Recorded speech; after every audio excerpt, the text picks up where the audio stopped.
जय श्री कृष्ण, राधे राधे। आज हम आपको बताएंगे कभी भी एक स्त्री को अपने घर की यह 5 चीजें दूसरों को नहीं देनी चाहिए। माँ लक्ष्मी हमें यह बताती है। जी हाँ दोस्तों, आज हम आपको बताएंगे माँ लक्ष्मी की एक प्राचीन कथा। इस कथा के माध्यम से आपको पता चलेगा कि ऐसी कौन सी 5 चीजें हैं जिन्हें माता लक्ष्मी घर से बाहर देने से हमें मना करती है। यदि कोई व्यक्ति या महिला इन चीजों को अपने घर से दूसरों को दे देती है तो घर में गरीबी आ जाती है और माता लक्ष्मी की कृपा उस घर से हट जाती है। तो आइए जानते हैं माँ लक्ष्मी की इस कथा को। भक्तों, हम आपको बता दें, अगर शाम के समय इन चीजों को दूसरों को दिया जाता है तो 3 पीढ़ियों तक गरीबी की भयंकर समस्या बनी रहती है। इस कथा के माध्यम से आप यही जानेंगे कि एक महिला को अपने घर की कौन सी चीजें दूसरों को नहीं देनी चाहिए। जो भी व्यक्ति या महिला इन 5 चीजों को दूसरों को दे देती है तो माता लक्ष्मी तो उस घर को छोड़कर चली ही जाती है और परिवार की आर्थिक स्थिति बिगड़ने ही लगती है। चलिए शुरू करते हैं अपनी इस कथा को। दोस्तों, बहुत प्राचीन काल की बात है। एक अत्यंत शोभायमान नगरी थी। उस नगरी में एक सुकन्या नाम की स्त्री थी। अपने पति और सास ससुर के साथ वह निवास करती थी। सुकन्या एक पतिव्रता नारी थी जो सत्य धर्म का पालन किया करती थी और गृह कार्य में भी दक्ष थी। सुकन्या का स्वभाव बड़ा ही अत्यंत दयालु था। वह सदैव दूसरों की सहायता किया करती थी। सुकन्या का पति संजय एक वेश्य था, यानी कि व्यापार करने वाला व्यक्ति था। उसकी अनाज की एक दुकान थी। वह बाजार में लोगों की जरूरत की चीजें बेचा करता था। सुकन्या अपने पति से बहुत अधिक प्रेम किया करती थी। सुकन्या अपने पति को ही भगवान मानकर उसकी सेवा करती थी। सुकन्या नित्य पति से पहले जागती थी। वह अपने घर के आंगन को अच्छी तरह साफ करती, फिर रंगोली बनाकर आंगन को सजावट किया करती थी। उसके बाद वह अपने घर को अच्छी तरह से साफ सफाई करती, फिर स्नान आदि कार्य संपन्न करके वह तुलसी को जल जरूर दिया करती थी और देवी देवताओं का पूजन भी किया करती थी, आरती किया करती थी, भजन कीर्तन किया करती थी। इस प्रकार से वह हर रोज अपने नित्य कर्म किया करती थी। सुकन्या ने कभी किसी को अनादर नहीं किया। वह सभी के साथ मधुर वाणी से बातें किया करती थी। सभी लोग सुकन्या को देखकर कहने लगते थे कि यह तो साक्षात लक्ष्मी के समान गुण वाली स्त्री है। यह अपने परिवार का कितने अच्छे से ध्यान रखती है। सुकन्या दान धर्म भी दिल खोलकर किया करती थी। उसके द्वार पर जो भी याचक आता वह उसी दान आदि देकर भेजा करती थी। उसके द्वार से कोई भी खाली हाथ नहीं जाता था। जो भी भूखा उसके द्वार पर आता तो वह भरपेट भोजन जरूर ही करके लौटता था, जिससे उसके द्वार पर आए हुए सभी याचक अत्यंत ही खुश रहते थे और सुकन्या को आशीर्वाद देकर ही जाते थे। इतना ही नहीं, सुकन्या अपने पड़ोसियों की भी सहायता करती थी। उसके पड़ोस में जो भी गरीब या दुखी लोग रहते थे उन्हें भी वह नित्य भोजन दिया करती थी और जो कुछ उनको सुविधा के अनुसार उनकी जरूरत होती वह भी उन्हें सामान दिया करती थी, जिस कारण से सुकन्या के पड़ोसी भी उसका बहुत अधिक सम्मान करते थे। वह कहते थे, आहो, यह सुकन्या तो साक्षात देवी है। देवी साक्षात माँ अन्नपूर्णा ही सुकन्या के रूप में जन्म लिया है। लोग जब भी सुकन्या की प्रशंसा करते तो वह सभी उसके विषय में अच्छी बातें ही कहते। लेकिन लोगों की बातें सुनकर भी सुकन्या ने कभी घमंड नहीं किया। वह उन सभी से आदर और सम्मान से ही बातें किया करती थी। फिर एक दिन की बात है, सुकन्या की एक पड़ोसन उसके घर पर आती है। सुकन्या उसका स्वागत करती है और बड़े ही प्रेम से उससे कहती है, आज किस कारण से हमारे यहाँ पर आगमन हुआ? यदि कोई वस्तु चाहिए तो मुझसे निसंकोच होकर मांग सकती हो। मैं तुम्हारा अवश्य ही मदद करूंगी। सुकन्या की पड़ोसन कहती है, हे सुकन्या बहन, आज मेरे घर पर बहुत से रिश्तेदार आए हुए हैं। उनके लिए मैं भोजन बना रही हूँ, इसलिए मैं तुम्हारे पास रोटी बनाने के लिए चकला बेलन और तवा मांगने आई हूँ। यदि तुम कुछ समय के लिए मुझे अपना चकला बेलन और तवा दे दोगी तो बड़ी ही कृपा होगी। मैं काम हो जाने के बाद तुम्हें जल्दी ही लौटा दूंगी। सुकन्या कहती है, हे बहन, इसमें क्या बड़ी बात है? अभी मुझे चकला बेलन की आवश्यकता भी नहीं है, इसलिए तुम मेरा चकला बेलन और तवा ले जा सकती हो। रुको, मैं अभी तुम्हें लाकर देती हूँ। फिर सुकन्या रसोई घर में जाती है और रसोई घर से चकला बेलन और तवा लाकर उस पड़ोसन को दे देती है। तब पड़ोसन कहती है, हे बहन, तुम्हारा बहुत बहुत ही धन्यवाद। आज तुमने मेरा काम सफल कर दिया। मैं अपने मेहमानों को भोजन कराकर तुम्हारा चकला बेलन जल्दी ही तुम्हें लौटा दूंगी। सुकन्या कहती है, हे बहन, चिंता की कोई बात नहीं है। जब तुम्हारा कार्य पूर्ण हो जाएगा तब तुम मुझे लौटा देना। फिर वह पड़ोसन सुकन्या का चकला बेलन और तवा लेकर चली जाती है। कुछ समय बाद अन्य एक स्त्री सुकन्या के घर पर आती है। सुकन्या उसका भी प्रेम से स्वागत करती है और पूछती है, निसंकोच कहो बहन, तुम्हें क्या चाहिए? मैं तुम्हारी अवश्य ही मदद करूंगी। तब वह स्त्री कहती है, हे बहन, मेरे घर में बहुत गंदगी हो गई है और मेरे घर को साफ सुथरा करने के लिए मेरे पास कुछ भी नहीं है, इसलिए मैं तुम्हारे पास झाड़ू मांगने के लिए आई हूँ। यदि तुम्हें कोई समस्या ना हो तो कृपा करके मुझे अपने घर की झाड़ू दे दो, मैं अपना घर साफ करके तुम्हें झाड़ू वापस लौटा दूंगी। सुकन्या बिना विचार किए ही सुकन्या कहती है, बहन बस झाड़ू ही तो मांग रही हो, यह लो, इसमें क्या समस्या है, तुम ले सकती हो, रुको मैं अभी तुम्हें ला कर देती हूँ। बस इतना कहकर सुकन्या ने अपने घर के अंदर से झाड़ू लाकर उस औरत को दे दी। वह औरत उस सुकन्या के घर की झाड़ू को लेकर चली जाती है। फिर कुछ देर के बाद एक अन्य स्त्री सुकन्या के घर पर आती है। सुकन्या उसका भी प्रेम से स्वागत करती है और सुकन्या कहती है, पधारो बहन, क्या बात है, आज मेरे घर में किस कारण से आगमन हुआ, तुम्हें जो कुछ चाहिए निसंकोच मांग सकती हो, मैं तुम्हारी सहायता अवश्य ही करने का प्रयास करूंगी। तब वह स्त्री कहती है, हे सुकन्या बहन, तुम बड़ी ही दयालु हो, मैंने तुम्हारे बारे में बहुत अधिक सुन रखा है और तुम सभी की मदद अवश्य ही करती हो, इसलिए मैं तुम्हारे पास एक छोटी सी मदद मांगने के लिए आई हूँ। सुकन्या कहती है, कहो बहन, कौन सी मदद तुम निसंकोच होकर मांग सकती हो, यदि मेरे बस में होगा तो मैं मना नहीं करूंगी, मैं तुम्हारी सहायता अवश्य ही करूंगी।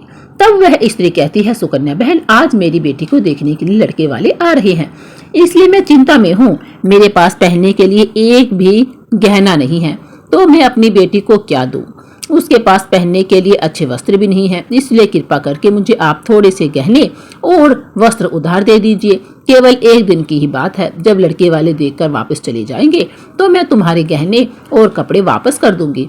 उस पड़ोसन की बात को सुनकर सुकन्या कहती है, बस इतनी सी बात है बहन, तुम चिंता मत करो, तुम्हारी पुत्री मेरी छोटी बहन के जैसी है, उसकी सहायता मैं अवश्य ही करूंगी। मैं तुम्हें अभी अपने गहने और साड़ी लाकर देती हूँ, जिसे पहनकर तुम्हारी पुत्री राजकुमारी लगेगी।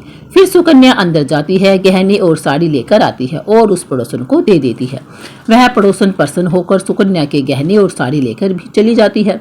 फिर शाम हो जाती है और एक अन्य पड़ोसन सुकन्या के घर पर आती है। सुकन्या उसका भी प्रेम से स्वागत करती है और कहती है, बताओ बहन, किस कारण से आगमन हुआ, मैं तुम्हारी कैसे सहायता कर सकती हूँ, निसंकोच होकर कह दो, मैं तुम्हारी जरूर मदद करूंगी। वह पड़ोसन कहती है, हे सुकन्या बहन, तुम बड़ी ही दयालु हो और तुम सभी की मदद अवश्य ही करती हो, इसलिए मैं तुम्हारे पास आई हूँ। मेरा बच्चा भूखा है और उसे पिलाने के लिए मेरे पास दूध नहीं है, इसलिए मैं तुम्हारे पास दूध मांगने के लिए आई हूँ। अगर थोड़ा सा दूध मिल जाता तो बड़ी ही कृपा होती। सुकन्या कहती है, अरे बहन, इसमें कौन सी बड़ी बात है, लो मैं अभी तुम्हें दूध ला कर देती हूँ। सुकन्या रसोई घर में जाती है और थोड़ा सा दूध लेकर आ जाती है और उस पड़ोसन को दे देती है। वह पड़ोसन प्रसन्नता से उस दूध को लेकर अपने घर चली जाती है। इस प्रकार से सुकन्या अपने सभी पड़ोसियों की मदद कर देती है और प्रसन्न होकर घर का काम करने लग जाती है। फिर रात होते ही उसका पति घर वापस आता है। सुकन्या अपने पति को पानी पिलाती है, उसकी खूब सेवा करती है। रात को दोनों पति पत्नी आनंद से सो जाते हैं।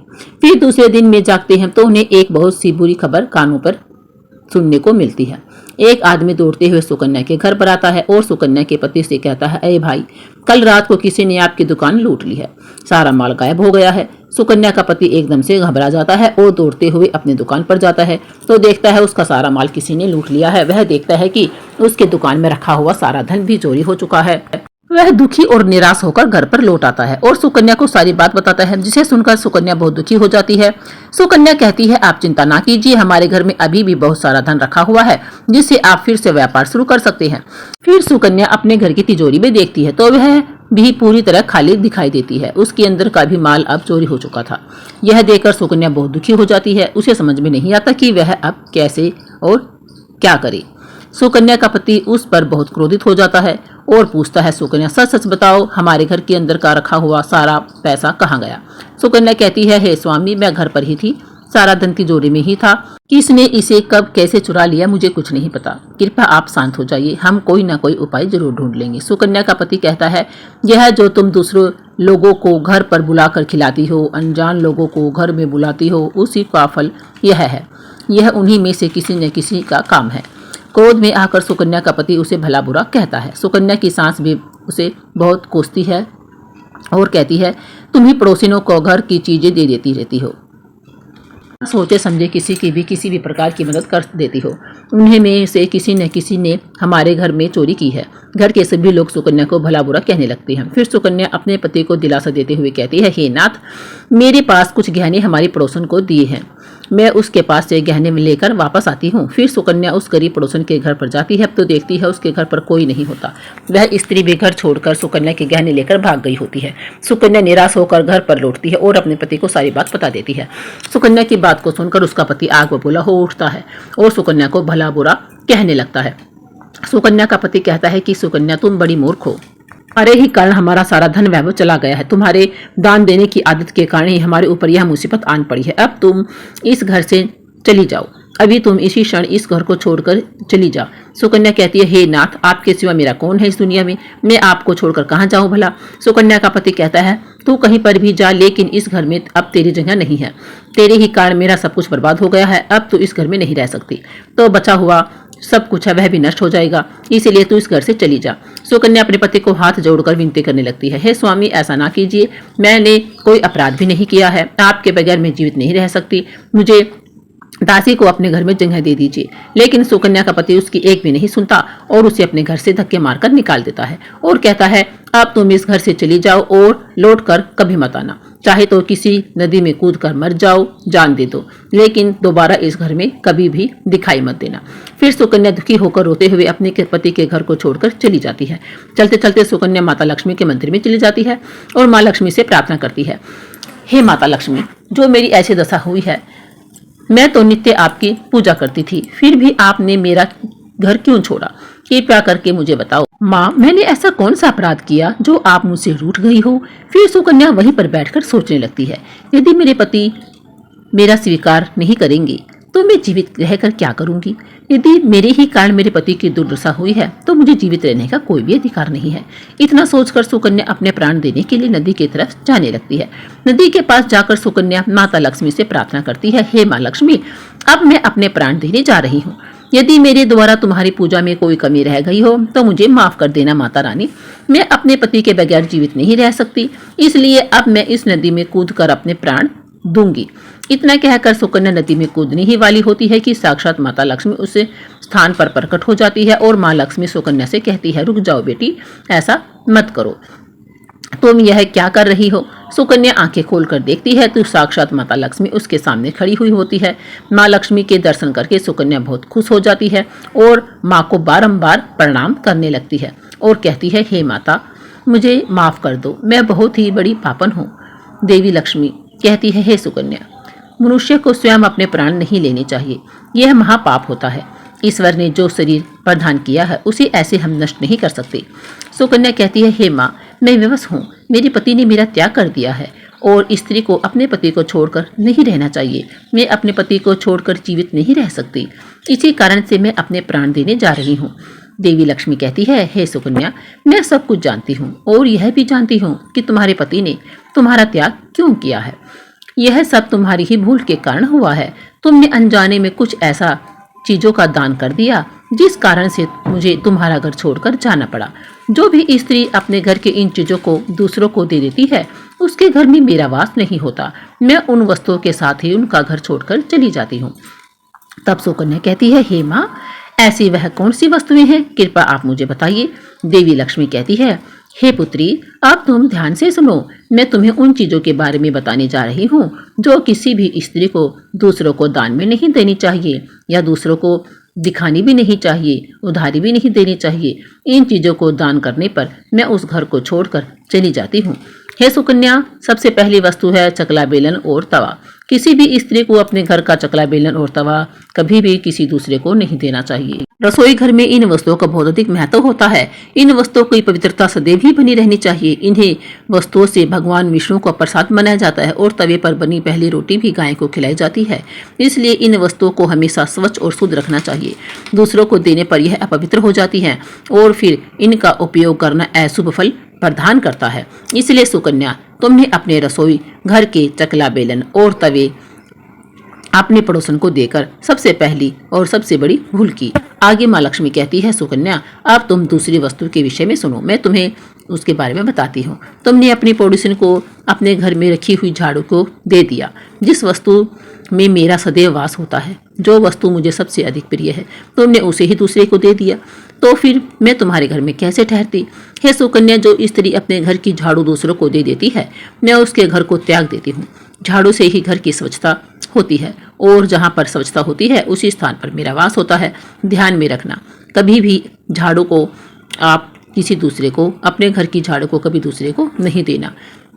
झाड़ू को हमेशा छुपा कर ही रखना चाहिए। झाड़ू पर बाहरी व्यक्ति की दृष्टि भी नहीं पड़नी चाहिए। इसे पैर नहीं लगाना चाहिए। माता लक्ष्मी कहती है, हे सुकन्या, अब तुम तीसरी वस्तु के विषय में सुनो, जो एक स्त्री को कभी भी दूसरे को नहीं देनी चाहिए। वह वस्तु है आभूषण। एक स्त्री को अपने आभूषण कभी भी दूसरी स्त्री को नहीं देनी चाहिए। मैं सदैव ही आभूषण में वास करती हूँ। स्त्री के 16 श्रृंगार में गहनों का बहुत अधिक महत्व होता है। एक विवाहित स्त्री को अपने आभूषण कभी अन्य स्त्री को पहनने के लिए नहीं देनी चाहिए। जो स्त्री अपने आभूषण अन्य स्त्री को देती है उसके जीवन में दुर्भाग्य आता है। हे सुकन्या, अब मैं तुम्हें चौथी वस्तु के विषय में बताती हूँ। कभी भी किसी भी मनुष्य को शाम हो जाने के बाद कभी सफ़ेद रंग की वस्तुओं का दान नहीं करना चाहिए, किंतु तुमने शाम के समय दूध का दान किया था। शाम को दूध का दान करने से जीवन में दुर्भाग्य आता है। शाम को सफ़ेद रंग की चीज़ें दान करने से मनुष्य के जीवन में ऐसा फल आता है। माँ लक्ष्मी कहती है, हे सुकन्या, अब मैं तुम्हें उन सभी वस्तुओं के बारे में बता दिया है जिनका कभी दान नहीं करना चाहिए। यह वस्तुएं कभी दूसरों को उधार में अथवा उपयोग के लिए नहीं देनी चाहिए। सुकन्या कहती है, माँ लक्ष्मी, मुझे से बड़ी ही भूल हो गई है। मैं इन बातों से अनजान थी। कृपा करके मुझे माफ़ कर दो। अब मुझे प्रायश्चित करने का उपाय भी बता दो। देवी लक्ष्मी कहती है, सुकन्या, तुमने प्रायश्चित पहले ही कर लिया है, इसलिए अब तुम अपने घर पर लौट जाओ। मैं तुम्हें तुम्हारा संपूर्ण वैभव और धन संपत्ति लौटा रही हूँ। इतना कहकर माँ लक्ष्मी उस स्थान से अंतर्धान हो जाती है। फिर सुकन्या भी माँ लक्ष्मी को धन्यवाद करती है और उस स्थान की तरफ से अपने घर की तरफ जाने लगती है। तभी उसका पति उसे ढूंढते हुए उसी की तरफ आ रहा होता है। वह सुकन्या के पास आकर उसे क्षमा मांगता है और कहता है, सुकन्या, मुझे माफ़ कर दो। मैं तुम्हें बहुत भला बुरा कहा है।